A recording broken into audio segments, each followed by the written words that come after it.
তাবিঈদের মধ্যে মুহাম্মদ ইবনে সিরিন খুব ভালো স্বপ্নের ব্যাখ্যা জানতেন। এক লোক এসে মুহাম্মদ ইবনে সিরিনকে বলল যে আমি দেখলাম আমার ছেলে পানি খেতে খেতে পেটটা এত বড় হয়ে গেছে। এই একই স্বপ্ন আরেকটা লোকও দেখলো, দেখে এক মূর্খের কাছে জিজ্ঞেস করলো। সে বলল, সর্বনাশ, এত বড় পেট হয়ে গেছে, তোমার ছেলে তো মারা যাবে। ঠিকই কয়েকদিন পরে ছেলেটা মারা গেল। আর একই স্বপ্ন দেখে এই লোক মুহাম্মদ ইবনে সিরিনকে জিজ্ঞেস করেছিল, উনি বলেছেন যে তোমার ছেলে তো অনেক বড় আলেম হবে। ঠিক তাই হয়েছে, ওই ছেলে অনেক বড় আলেম হয়েছে। তো ফাইন্না রুইয়া তাকাউ আলা মা তুআব্বার, স্বপ্নের ব্যাখ্যা তেমন হয় যেমন এটার ব্যাখ্যা করা হয়।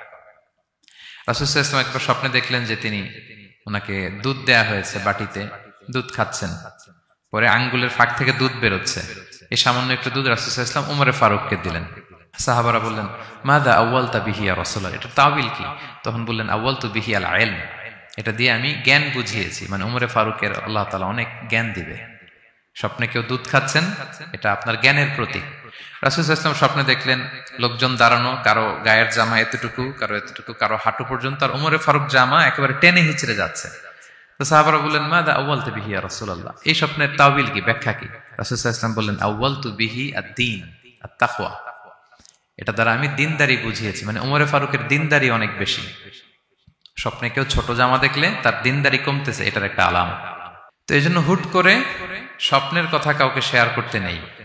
রাসূল সাল্লাল্লাহু আলাইহি ওয়াসাল্লাম ফজরের সালাতের পরে মসজিদে নববীতে সালাম ফিরিয়ে সাহাবাদের দিকে মুখ ফিরিয়ে বসতেন, তাসবিহ পড়তেন, এরপর জিজ্ঞেস করতেন, হাল রাআ আহাদুম মিনকুম আল বারিহাতা রুইয়া, গত রাতে কেউ কোনো স্বপ্ন টপ্ন দেখেছে নাকি?